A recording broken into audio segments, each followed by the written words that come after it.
Bonjour tout le monde, merci d'être venus si nombreux à notre conférence.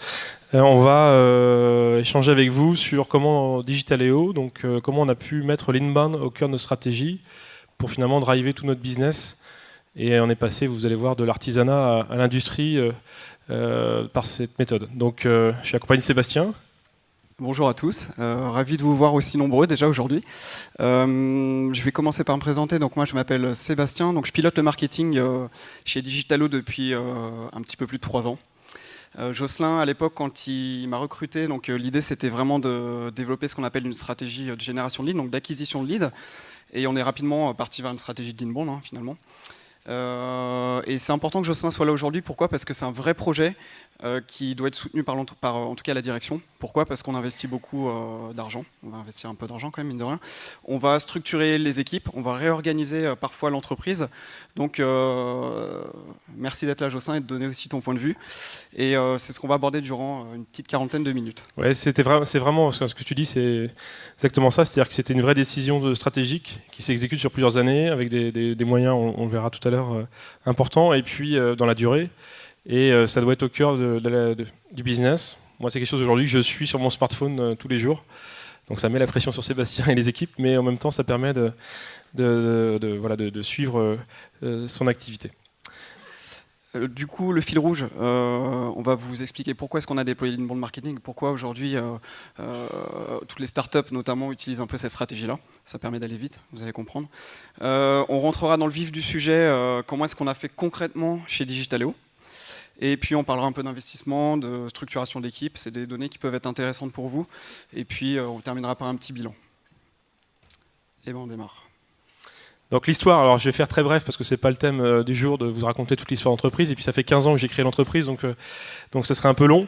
Mais l'histoire, c'est que moi j'ai démarré l'entreprise dans un grenier à Bru et en 2004, en partant bien sûr from scratch avec de la prospection, un produit, et puis après on a grossi au fur et à mesure. Et aujourd'hui, voilà, on a 4000 clients dans toute la France, aussi en Espagne avec 200 clients en Espagne. Et la lead gen, enfin l'inbound, nous a permis de passer dans l'industrie de la vente de notre solution depuis 3 ans. Donc le métier de Digitaléo aujourd'hui, et bon, vous avez des petites cartes postales sur les sièges, et puis surtout venez nous voir sur le stand qui est juste à la sortie, à la fin, à côté du bar, ou sur notre site web si vous voulez plus d'informations. Mais Digitaléo aujourd'hui, notre métier, on est éditeur d'une plateforme qui permet en fait aux entreprises de pouvoir enrichir leur base de données, mais surtout derrière animer leur base de données, exploiter les datas pour faire des campagnes marketing. Et on s'adresse plutôt à des profils qui ne sont pas experts en marketing digital, au plus grand nombre. Et on travaille avec des sociétés du commerce, des sociétés des banques, avec des sociétés des PME, dans toute la France et dans tous les métiers, avec une plateforme qui est très simple à utiliser et qui s'enrichit bien sûr en continu. Je fais très bref, parce que le vrai sujet, c'est avant tout de parler de l'inbound. Alors, dans notre histoire, finalement, donc, quand j'ai démarré en 2004, on était des artisans, donc on ne faisait pas de marketing alors qu'on vendait des outils de marketing. Et c'était de la téléprospection classique par téléphone. Et puis au fur et à mesure, bien sûr, on s'est créé une image à partir de 2010, donc j'ai créé une équipe marketing. Et puis on a commencé à investir de plus en plus. Et bien sûr, vous nous avez au fur et à mesure connus à travers tout ce qui s'est passé. Mais on avait un marketing très corporate, classique, des salons, et puis de la visibilité sur la marque employeur, enfin des choses qu'on peut voir dans pas mal d'entreprises. Toujours en téléprospection. Donc forcément, pour les commerciaux, c'était dans le dur. On appelait sur des fichiers et puis par téléphone. Et puis au fur et à mesure, quand j'ai rencontré Sébastien, et après notre levée de fonds en 2015, on est parti sur une stratégie qui aujourd'hui est devenue un standard dans le marché de ce qu'on appelle du SaaS, des logiciels qui sont hébergés sur Internet. Une stratégie de web marketing, d'inbound, avec 2 phases. Une phase je dirais où on a appris, on a mis en place, on a construit une approche très verticalisée, toujours avec de la téléprospection aussi derrière en complément. Et puis au fur et à mesure, on voit que l'inbound a pris le pas sur toute notre stratégie business. Et je dirais une deuxième phase qui était une phase de maturation, de rationalisation, où on a regardé ce qui marchait, ce qui ne marchait pas. Et puis aujourd'hui, je pense qu'on est dans une continuité, enfin comment dire, on a trouvé l'efficacité du système. Alors pourquoi avoir déployé une stratégie d'inbound marketing ? Il y a plusieurs raisons. Donc déjà, le constat numéro un, on a souvent l'habitude de voir des équipes, alors oui, c'est mon équipe, on a souvent l'habitude de voir des équipes marketing joyeuses, en tout cas les projets sont sympas, généralement. On fait des goodies, on fait des sites web, on fait des super concepts de communication. Ils sont créatifs. Voilà, on est créatifs. Donc généralement, c'est l'image qu'on a du marketing. C'est digital aussi. Versus l'équipe commerciale, traditionnelle. Je suis très dur exprès. Ce que je veux dire, c'est que le travail d'un commercial est très compliqué. Et j'ai eu cette casquette. Il est compliqué, pourquoi ? Parce qu'on se prend des bâches tous les jours par téléphone, on court après les contrats, on est en train de, voilà, on fait pas son quota, on fait pas ses objectifs. C'est compliqué. Pourtant, on joue quand même tous dans la même équipe, clairement. Donc il n'y a pas de raison que le marketing soit hyper détendu, hyper cool, et que le commerce tire un petit peu la tête. Mais ça, c'était avant l'inbound. Ça, c'était avant l'inbound.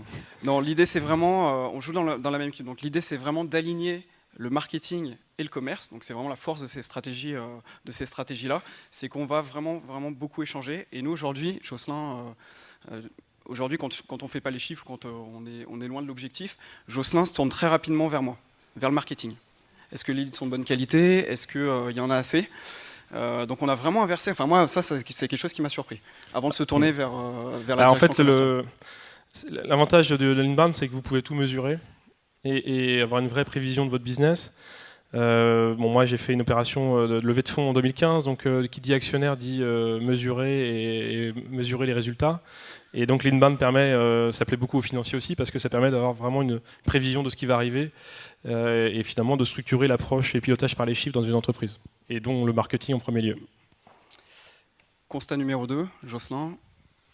Alors, c'est vrai qu'aujourd'hui, le monde a changé avec l'accès à l'information partout. Et donc, c'est vrai que la téléprospection, à l'époque, on prenait des fichiers, puis on appelait, etc., classique, avec un taux d'efficacité qui était très faible. Sauf quand vous êtes vraiment sur un vertical et que vous savez que votre offre est parfaite pour ce vertical et que vous n'avez qu'un vertical à cibler, vous pouvez faire ça, parce que vous pouvez transformer peut-être avec des meilleurs taux. Mais nous, qui sommes sur des marchés où, globalement, on vise des secteurs d'activité très diverses, on ne pouvait pas l'industrialiser comme ça. Donc en fait, avec en plus des clients qui sont de plus en plus informés, de plus en plus difficiles à joindre, le fait de faire de l'inbound permettait de s'adapter aux nouveaux comportements de nos cibles qui sont des professionnels, des entreprises. Et puis en même temps, on avait aussi à l'époque des équipes marketing et commerciales finalement qui ne travaillaient pas vraiment ensemble. Alors que là, le fait de partir d'un lead et le transférer au commercial crée forcément le lien, parce que le commercial a compris que finalement son activité dépend du marketing, et puis c'est très visuel, parce qu'un lead, c'est quelque chose qui est voilà, c'est pas le commercial qui fait de son travail dans son coin et le marketing qui fait des opérations dans un autre coin, c'est vraiment tout le monde qui travaille ensemble. On en reparlera juste après. 2 phases d'inbound marketing, donc ça ne se déploie pas du jour au lendemain, ça prend un petit peu de temps. Première phase plutôt structuration, donc choix d'un outil, création des premiers contenus, première campagne, et mise en place d'un premier funnel marketing. Deuxième phase, où là on est plutôt rentré dans une phase de consolidation. On a retravaillé les personas, notamment avec l'équipe de Winbound. On a travaillé un plan éditorial beaucoup plus avancé. Et on a été chercher aujourd'hui, en tout cas, beaucoup plus de qualité que de quantité. Alors, la structuration d'une stratégie d'inbound marketing, elle reste assez classique en tout cas. C'est qu'en priorité, vous allez travailler bien sûr vos personas. Ça reste les fondations en tout cas d'une bonne stratégie. Très rapidement, vous allez pouvoir attaquer la création de contenu. Une stratégie d'inbound marketing sans contenu, sans investir dans du contenu marketing, ça ne fonctionne pas, sachez-le. Et ensuite, bien sûr, on va choisir une solution, on va travailler des workflows, on va travailler plein de choses que je vais vous présenter assez rapidement. L'idée, c'est pas d'être expert ou de rentrer dans le technique. Et on va donner de la visibilité à tout ça. Et là, on va commencer à récolter les fruits. D'accord ? Alors, alors les personas, c'est un travail qu'on avait fait d'ailleurs avec Winbound. Donc, je vois Lisa au fond, donc on l'a fait avec son équipe. Et en fait, c'était très structurant parce que les personas, c'est ce qui permet de rentrer en profondeur pour bien comprendre les cibles auxquelles vous voulez adresser. Et je dirais ça va même au-delà de la stratégie marketing, ça va aussi influencer le produit, enfin tous les choix qui vont être faits. Et donc, ce qui est important dans les personas, donc vous pouvez en avoir plusieurs personas, il ne faut pas en avoir trop non plus. Nous, on en a choisi 2. Et puis un troisième en tant que prescripteur, c'est-à-dire plutôt partenaire, mais sinon 2 cibles principales. Et on a aussi défini des anti-personas, des gens avec qui on n'a pas envie de travailler, en tout cas qui ne sont pas cœur de cible, parce que sinon on voyait bien que c'était pas efficace. Et donc les personas derrière, ce qui est important, donc, c'est de comprendre comment ils prennent leurs décisions, quelles sont leurs problématiques, quelles sont la douleur auxquelles on peut apporter une solution. Et puis quels sont leurs canaux de communication, comment vous allez les toucher? Est-ce que c'est des gens qui sont très connectés sur les réseaux sociaux? Est-ce qu'ils vont beaucoup dans les événements? Qu'est-ce qu'ils lisent comme revues, etc. Et finalement, vous arrivez à une fiche très descriptive. Donc là, ici, c'est Emmanuel. Emmanuel, c'est le patron d'une tête de pont au niveau marketing d'un réseau, donc un réseau de distribution, par exemple, ou un réseau d'agences. Voilà, donc, et on en a fait des fiches comme ça, et bien sûr maintenant on y fait référence dans toutes nos décisions, dans nos stratégies, et bien sûr on a mis en place après, et Sébastien va vous l'expliquer, des contenus qui sont pour toucher ces personnes-là. Alors exactement, donc à partir du moment où vous avez défini les problématiques, déjà défini vos personas et leurs problématiques, vous allez pouvoir travailler les contenus. Donc ce qu'il faut savoir, je vous le disais, en fait l'inbound c'est une vraie stratégie de contenu. Pourquoi? Parce que en outbound, typiquement quand on fait des salons, quand on veut faire la téléprospection, quand on va acheter des fichiers marketing, sans argent, on va pas faire de lead, on va potentiellement pas faire grand chose. Alors que l'inbound, tout est possible. Avec de l'argent en plus, on va aller plus vite. Mais en tout cas, c'est une stratégie qui repose beaucoup sur le référencement naturel. Donc c'est pour ça aussi qu'on a opté pour cette stratégie.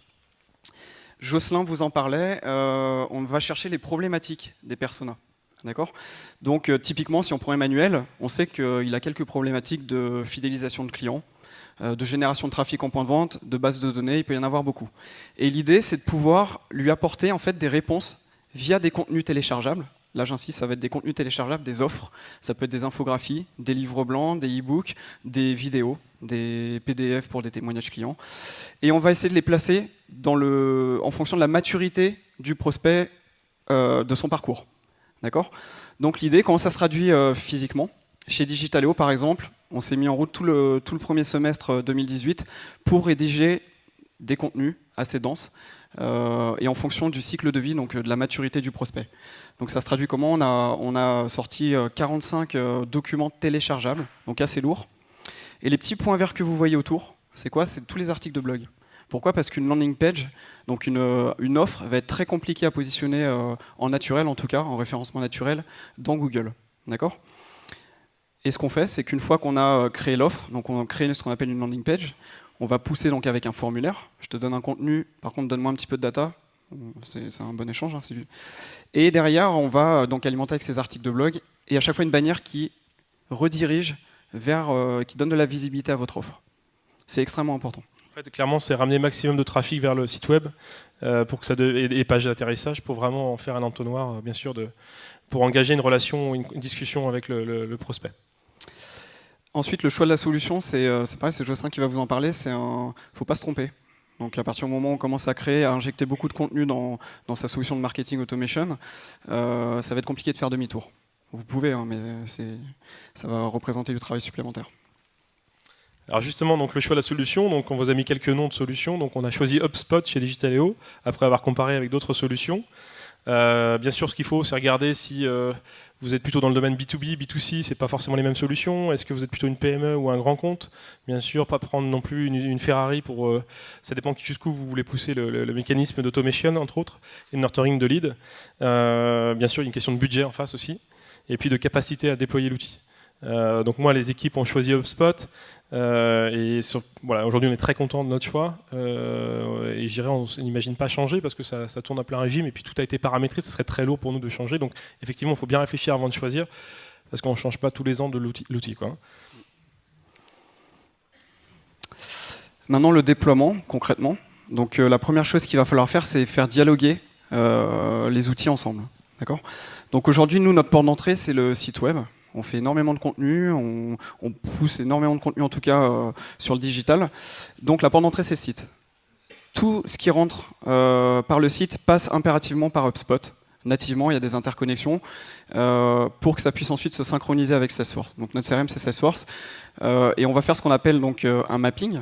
Un mapping c'est quoi? C'est juste faire dialoguer en fait, faire coïncider les champs les uns avec les autres. Typiquement, par exemple dans HubSpot, il y a un champ qui s'appelle compagnie. Dans Salesforce, il va s'appeler société chez nous. Donc le déploiement en fait est assez simple. Alors le funnel marketing, c'est un terme que je ne connaissais pas à l'époque, maintenant qu'on le suit tous les jours. Et en fait, ce qu'il faut comprendre, c'est quand quelqu'un décide d'acheter un produit, que ce soit un particulier ou une entreprise, il va passer par la prise de conscience, et puis après, bien sûr, commencer à avoir la considération pour une offre, une entreprise, une marque. Et donc il faut éduquer tout ça, bien sûr, l'accompagner dans ce parcours, et puis après, il va prendre une décision. Et donc après, bien sûr, à côté de ça, ça se transforme en parcours au niveau je dirais vis-à-vis de l'entreprise. Donc, il va commencer par une visite sur le site web, il va remplir un formulaire, donc ça va devenir un lead. Et ce lead, à un moment donné, le marketing dit, voilà, il est qualifié parce qu'il a rempli tous les champs et il est venu un certain nombre de fois sur le site. Donc, on estime que ce lead, on peut le transmettre à la partie sales. Et donc, c'est le SQL, Sales Qualified Lead. Et en fait, pour être SQL, c'est un lead qui est qualifié par le commercial en charge de la qualification des leads. On en parlera tout à l'heure en termes d'organisation. Et c'est un lead accepté, on va dire, par les sales. Les sales peuvent le refuser, un lead, hein, et puis on a dédié des personnes à faire ça. Et après, une fois qu'il l'a qualifié, si c'est un lead chaud et cœur de cible, il va le transmettre au commercial qui est chargé de closer le lead. Parce que si c'est les commerciaux qui récupèrent tous les leads, clairement, ils passent leur temps soit à qualifier, soit à pas les qualifier, et du coup, c'est pas efficace. Et puis après, bien sûr, le but, c'est de le closer en client. Voilà le parcours en tout cas au niveau commercial et marketing et le lien qui se fait, vous voyez, une sorte d'entonnoir. L'objectif principal de ce funnel, c'est de détecter vraiment les leads chauds des leads froids. Vous n'allez pas tout envoyer à la vente, hein, vraiment. Donc l'idée, c'est vraiment de définir donc, des étapes, comme disait Jocelyn, sur ce qu'on appelle un MQL, donc un lead qualifié par le marketing Qualified Lead, et un lead qualifié par la vente, un Sales Qualified Lead. Ouais. Et ça, c'est quelque chose qu'il faut travailler vraiment avec l'équipe commerciale, en tout cas interservice, ouais. Pour dire, par exemple, chez Digitalo, un lead qualifié, c'est un lead qui a un nom, un prénom, une société, un intérêt validé, et que le persona n'est pas égal à étudiant, par exemple, parce que ça ne sert à rien d'envoyer des étudiants directement à la force de vente. C'est vrai, c'est pas la quantité qui compte, ce qui compte c'est l'efficacité, la qualité, pardon. Au début, on a eu tendance, nous, dans notre première phase d'Inbound, quand on l'a déployé, c'était de vraiment miser sur les quantités. Et on regardait la quantité, on était super fiers, mais en fait, ce qui comptait, c'était les conversions, les taux de conversion. Ouais. Du coup, on en parlait. Donc, au début, on a fait l'erreur d'envoyer. On générait beaucoup de leads. On commençait à générer une volumétrie entre 800 et 1000 leads par mois. On envoyait tout au commerce. En tout cas, on faisait un pré-filtre, mais on envoyait beaucoup de quantités au commerce et on a dû structurer. On a dû prendre une personne qu'on appelle un inside sales ou un SDR qui est en charge de qualifier les leads avant de les envoyer à la vente. Son rôle, il est très stratégique au-delà de 350-400 leads. Ça devient très important. Donc, le marketing génère des leads. Il envoie des leads qualifiés selon les critères des entreprises directement à l'inside sales, chez nous en tout cas. L'inside sales est en mesure d'accepter ce lead ou de le refuser. S'il le refuse, c'est qu'au marketing, on n'a pas très bien fait notre travail. S'il l'accepte, c'est qu'on a fait une bonne partie de notre travail. Et ensuite, il va transférer donc, ce lead à la force de vente. Donc à partir de là, on va créer une affaire. Donc il va créer une proposition commerciale et c'est comme ça qu'on va pouvoir nous analyser très précisément tout le funnel. Un point important, avant que Jocelyn, le SLA. Donc le SLA, c'est quoi ? C'est un contrat moral. Vous le voyez entre la génération de lead, entre la partie marketing et l'inside sales. C'est un contrat moral qu'on va passer avec le commerce, entre le commerce et le marketing. Nous, côté marketing, on s'engage à te donner un lead avec ces informations vérifiées. Par contre, toi, tu t'engages à le rappeler dans les 5 minutes. Tu t'engages à le rappeler à 8 reprises en fonction des leads. On sait que les livres blancs, parfois, il faut beaucoup de temps. Et surtout, tu t'engages à bien compléter le CRM. Parce que parfois, on se retrouvait avec des motifs de clôture hors cible, non pertinents. On a besoin d'en savoir un petit peu plus pour bien peaufiner nos campagnes. Pour affiner nos process là-dessus, on a fait 2 choses. La première, c'est que dans l'équipe, j'ai acheté à un certain nombre de personnes le livre qui s'appelle Predictable Revenue d'Aaron Ross. C'est celui qui a créé l'Inside Sales chez Salesforce, donc il était précurseur. Le gars est arrivé comme télévendeur et à un moment donné, il a dit tiens, si on qualifiait les leads, et puis il en a fait toute une méthode. Donc Predictable Revenue, vous pouvez l'acheter et le lire, et il est très intéressant, et le faire lire à vos équipes. Et puis l'autre point, on était aussi allé chez Salesforce en Irlande pour voir comment ça fonctionnait. Pour apprendre, parce que finalement sur ces méthodes-là, ils étaient précurseurs et ils ont une grosse expérience. Et aujourd'hui, je pense qu'on a une organisation qui correspond vraiment à ce qu'ils ont mis en place. Alors ensuite, vous avez certainement entendu parler des workflows, du marketing automation. L'idée, c'est de travailler principalement, en tout cas, les leads dans le temps, les leads qui sont pas chauds encore pour le commerce, principalement. Enfin, on va les travailler à différentes étapes. Donc, on va créer des scénarios. On va créer, par exemple, quelqu'un qui a téléchargé un contenu sur une infographie sur les programmes de fidélité en France. L'idée, donc, il est en prise de conscience. C'est pas un contenu, il n'a pas envie d'être rappelé tout de suite. L'idée, c'est qu'on va créer une série d'emails pour l'amener à l'étape de considération. Donc l'étape de considération, c'est-à-dire qu'on va avoir une offre téléchargeable, où là, on va lui demander un petit peu plus de matière. Donc il y a une série d'emails. Et ensuite, de considération à décision, exactement la même chose. L'idée, c'est de l'amener maintenant en phase de décision, où là, vous allez pouvoir pousser des témoignages clients, vous allez pouvoir pousser des contenus qui ne sont pas forcément sur votre site, et vous allez pouvoir parler de votre solution, ou de votre métier, ou de votre entreprise. C'est ici qu'on en parle. Ce qui marche bien, c'est qu'entre prise de conscience, considération, on part souvent sur des mails chartés, donc des mails, des templates. Hein. Sur considération, décision, on va essayer de rentrer en discussion. Donc là, on est plutôt sur du mail texte. Un exemple qui fonctionne très très bien. Donc pareil, on apprend, hein, on est dans un apprentissage permanent. Bonjour, variable, prénom. Il faut vraiment rentrer dans la personnalisation au maximum. Nous venons, pour information, nous finalisons l'écriture d'un livre blanc. Est-ce que ça vous intéresse? Répondez-moi simplement par email et je vous l'enverrai. J'ai 5 ou 6 réponses minimum tous les jours. D'accord? Donc pas toujours de bonne qualité. Mais quand je détecte qu'il y a un potentiel, oui, effectivement, je suis en train de refondre mon programme de fidélité. Dans ce cas-là, le lead, je le sors du workflow parce qu'il va continuer de le recevoir sinon, donc ça n'a pas de sens. Et par contre, j'informe le commercial, en tout cas responsable du compte ou du futur compte. Je l'informe pour lui dire, potentiellement, tu vois, ce prospect, ça serait intéressant, je vais te mettre en copie du prochain mail. Je vais te mettre en copie. Ça marche bien. Donc l'alignement, c'est ça aussi. Un autre élément important, c'est un super outil, donc le scoring de lead.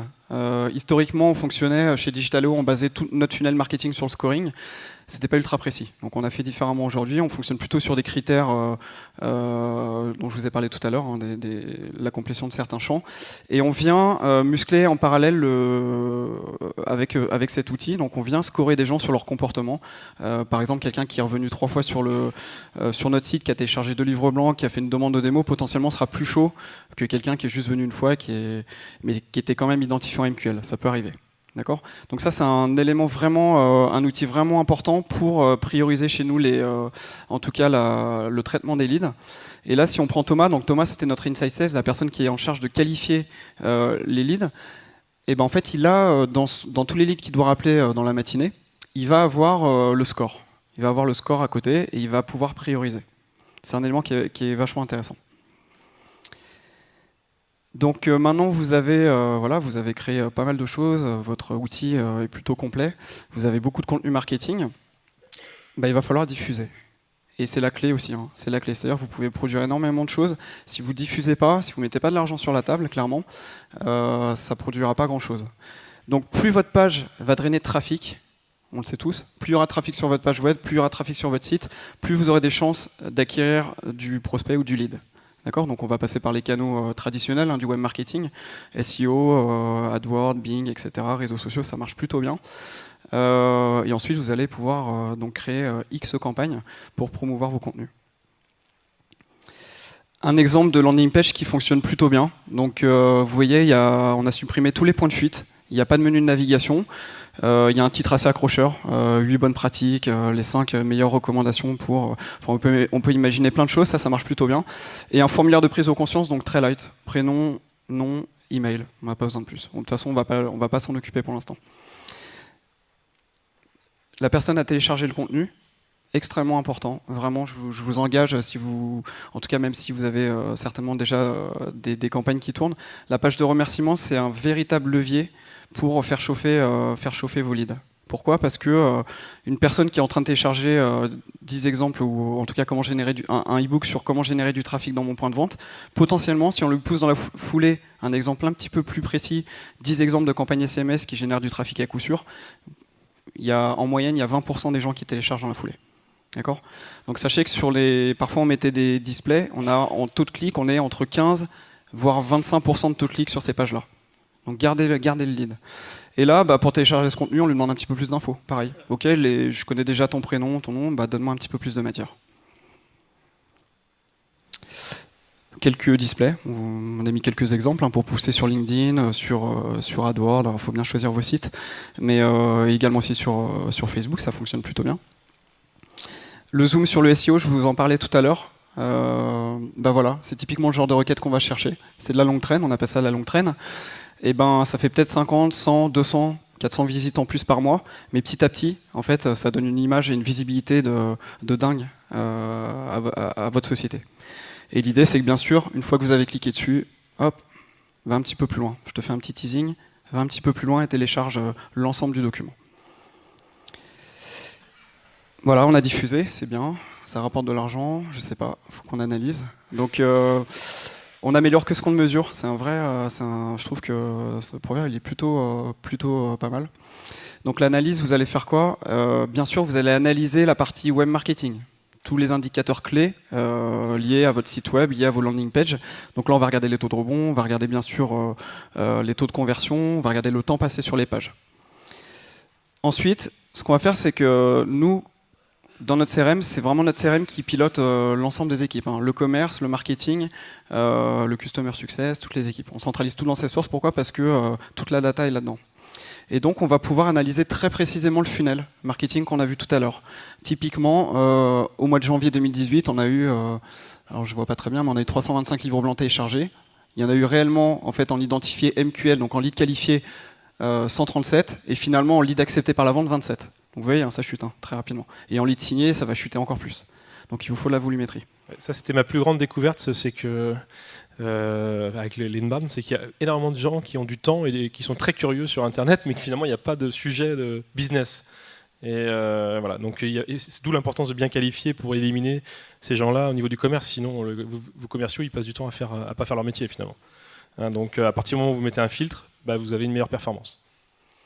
Et sur la partie funnel, donc toi Jocelyn, tu présentes ça tous les mois. Oui, voilà, vous voyez, je les suis même sur mon téléphone en temps réel. Donc clairement, vous avez bien sûr le nombre de contacts qui ont été générés par le site. C'est un exemple, c'est un exemple. Et puis derrière, le MQL, c'est-à-dire combien de ces contacts générés sur le site sont vraiment qualifiés par le marketing et transmis aux commerciaux, au commercial, l'insight qui va qualifier. Et puis après le SQL, c'est-à-dire combien lui il détecte de prospects chauds. Et 88, ce sont vraiment les vraies opportunités commerciales où on fait une offre au niveau des commerciaux. Et ça, ces chiffres, on les remonte bien sûr, nous, au niveau de tous les actionnaires. Et puis derrière, surtout, ça nous aide aussi à construire les budgets. Parce que finalement, en partant d'un budget marketing, on peut finalement planifier tout le business qui va en découdre. Parce qu'à partir du moment où vous avez un peu d'historique, vous avez stabilisé la construction de l'inbound, après c'est facile de construire les budgets parce que vous partez d'un budget marketing. L'organisation marketing, on me pose souvent la question, comment fonctionne l'équipe. On était 3 au début. Une personne est partie rapidement puisqu'elle avait plutôt un profil, pas du tout digital. Aujourd'hui, on est pas moins de 9 personnes au marketing, donc une personne plutôt sur le marketing produit. Mais il faut structurer, mine de rien. Nous, on a décidé quand même de structurer et parfois on est quand même beaucoup sous l'eau. 3 pôles, un pôle production, je vous ai dit, production de contenu, on internalise la production. Pôle communication. Pourquoi? Parce qu'il faut diffuser les offres sur LinkedIn, il faut aussi profiter des temps forts ou des salons qu'on fait pour promouvoir aussi nos contenus, nos offres. Et bien sûr le pôle acquisition, je vous l'ai dit, si vous diffusez pas, si vous payez pas un petit peu, ça va être compliqué d'alimenter tout ça. Au centre, elle fait pas partie de l'équipe, mais Mélanie s'occupe vraiment de nous faire des exports régulièrement du CRM pour nos campagnes. C'est important. On travaille énormément avec elle. Vous avez besoin de quelqu'un qui maîtrise le CRM quand vous déployez une stratégie d'inbound marketing. Alors, combien ça coûte, Jocelyn? On investit 8% de tous nos investissements. Donc nous, de chez Digitaloo, le premier investissement, c'est bien sûr la R&D pour améliorer la plateforme en continu. Et le deuxième investissement, c'est l'inbound marketing. Il n'y a pas le coût des sales là-dedans. C'est vraiment l'équipe marketing avec tous les achats d'espace, les Google AdWords et autres. Donc on dépense 8% par an de tout notre investissement. Il faut l'avoir en tête, c'est un vrai investissement marketing, mais c'est au centre de notre conquête de business. Côté marketing, répartition de mon budget. Aujourd'hui, je dédie 60% de mon budget sur l'inbound. Le reste, ce sont des salons, principalement.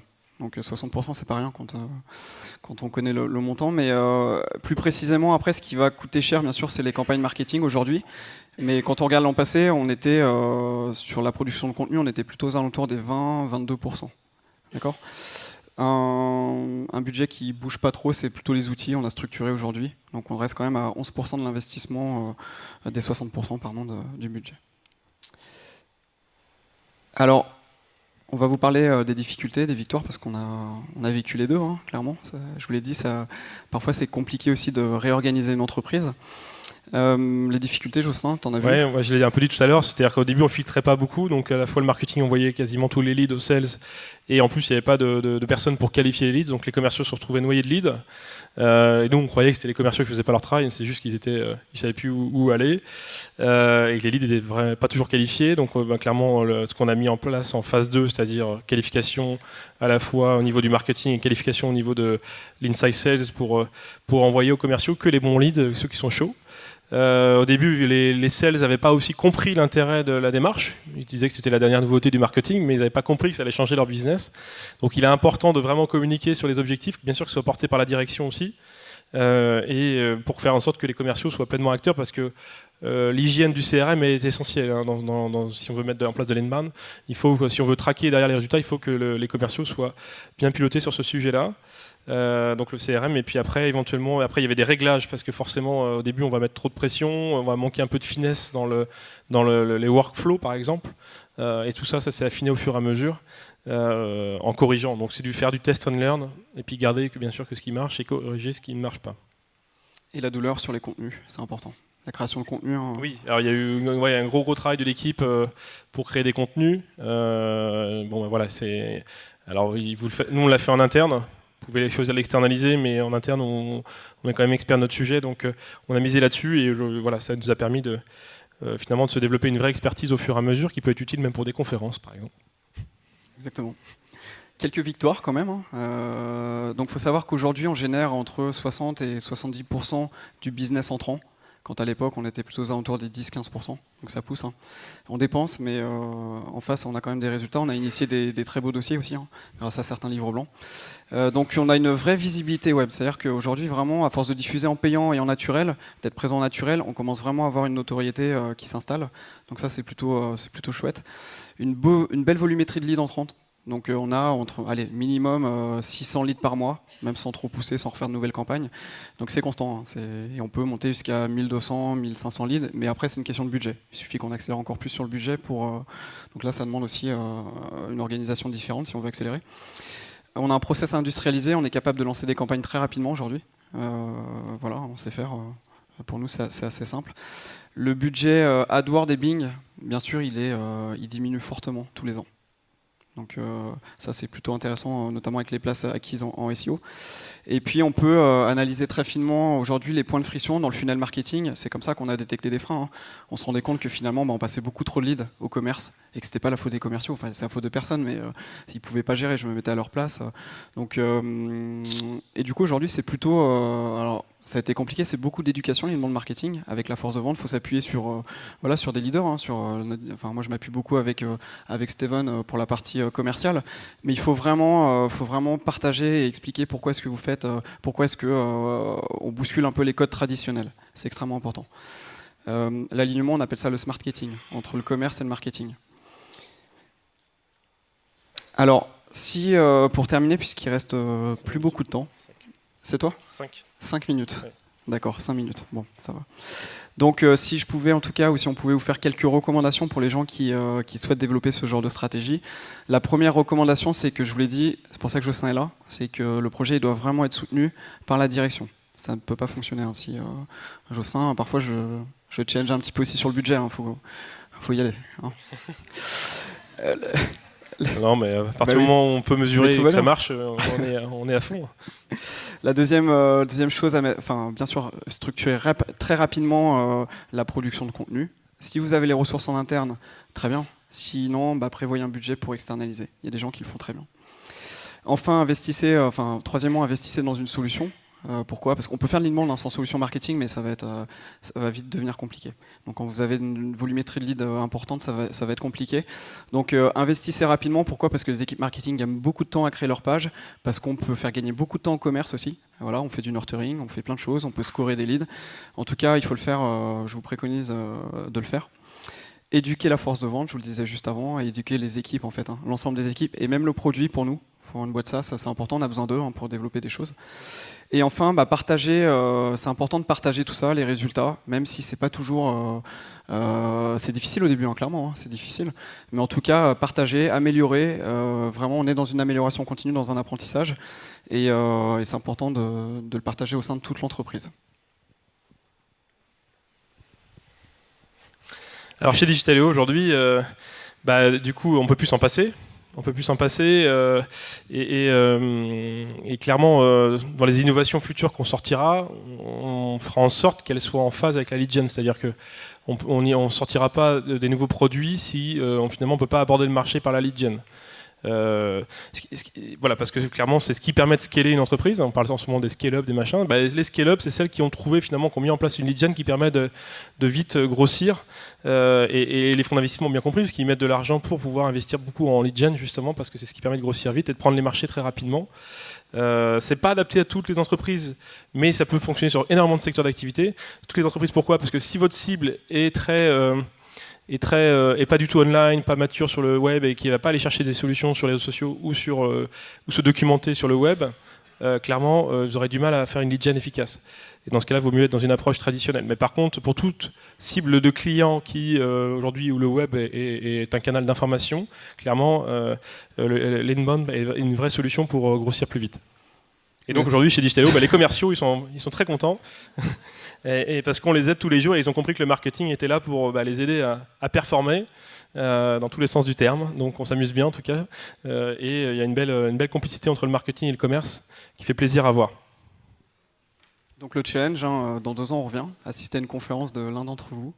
Oui, alors oui, voilà, exactement. Donc le challenge qu'on vous donne, c'est de dire, voilà, vous mettez en place l'inbound marketing dans votre secteur d'activité, dans votre entreprise, et puis dans 2 ans, c'est vous qui êtes sur scène pour expliquer votre retour d'expérience. Et puis nous, avec Sébastien, on sera dans la salle pour vous poser des questions. Voilà, merci. Merci à tous.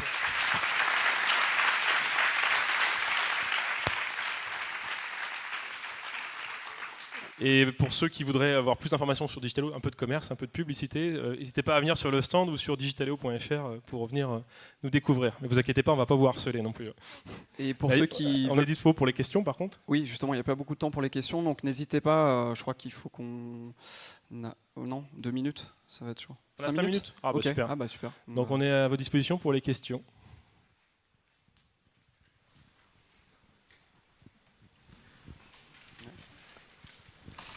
En fait, j'ai plusieurs questions, mais je vais me concentrer sur une. Je me suis dit, en vous écoutant, que vous avez dû refaire votre site web. Vous avez peut-être utilisé des mauvais KPI, des vanity KPI à un moment donné dans votre analyse. Mais en fait, ce qui m'intéresse plutôt, c'est comment vous avez parlé de clients en Espagne. Oui. Et comment vous avez géré l'internationalisation? Oui, je voulais le dire. En fait, l'inbound est aussi un moyen de tester des marchés. Sans déployer des structures sur place. Et nous, en fait, on a adressé le marché espagnol sans avoir d'équipe en Espagne. On a eu des équipes espagnoles à Rennes, mais ça a permis de tester, de voir les KPI de ce marché. Et donc, c'est un moyen aussi de rapidement s'étendre à l'international. Il y a d'ailleurs des startups qui réussissent très bien quand ils ont une offre qui correspond très bien à un environnement de pays, de pouvoir grossir très vite. Voilà, donc c'est une façon aussi de lancer des pays à moindre, avec une approche agile et sans mettre en place des équipes lourdes sur place. Avec après la gestion multi-sites, etc., la complexité qu'il peut y avoir.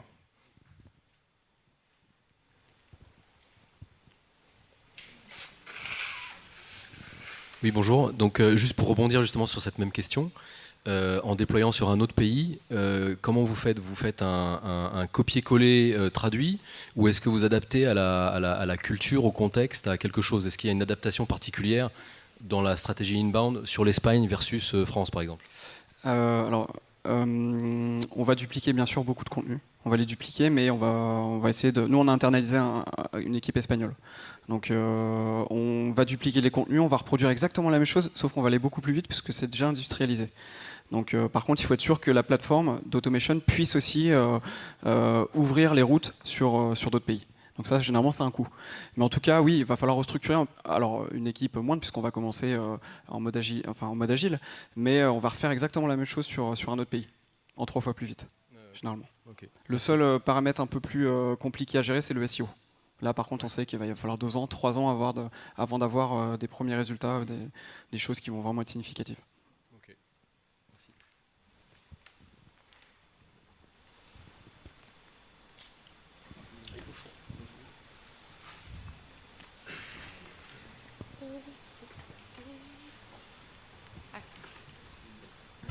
Merci. Bonjour. Vous aviez le choix entre HubSpot et Pardot. Quels ont été les avantages qui vous ont fait basculer sur HubSpot? Alors, bonne question, très bonne question. Il y a d'autres outils aussi qui sont vraiment bien. On est client à Salesforce, donc effectivement, ils ont fait le maximum pour qu'on puisse passer sur Pardot. C'est un vrai choix de l'équipe marketing. Et le choix s'est porté sur une chose bien spécifique, c'est vraiment l'ergonomie que nous on a rencontrée dans la plateforme. Donc c'était pas du tout pour les. Alors le budget, il s'alignait, enfin on faisait jouer la concurrence, mais c'était vraiment pour des questions d'ergonomie. Et HubSpot sont quand même aussi très précurseurs sur le sujet.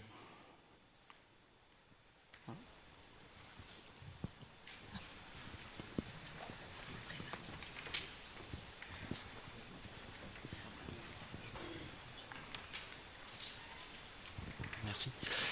Chez nous, on a une problématique, c'est le SMS.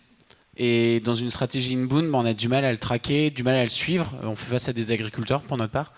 Alors, je crois que Digitaléo offre quelque chose sur le SMS. Comment vous avez réussi à le mettre aussi au sein de votre stratégie? Et comment vous arrivez à traquer ou à suivre vos utilisateurs au travers de cette solution? Alors, comment par exemple, l'utilisation du SMS, on n'en fait pas beaucoup. Pour notre business, on ne va pas pousser le SMS. Par contre, on sait que c'est un canal, on parlait des workflows tout à l'heure, on sait que le SMS, ça peut être aussi un canal très intéressant, notamment en B2C. On peut faire l'inbound marketing en B2C, bien évidemment. Et c'est une question du moment. Est-ce qu'on développe, nous, un connecteur ou est-ce qu'on développe une fonctionnalité qui va pouvoir se câbler avec un HubSpot, par exemple, ou un Pardot?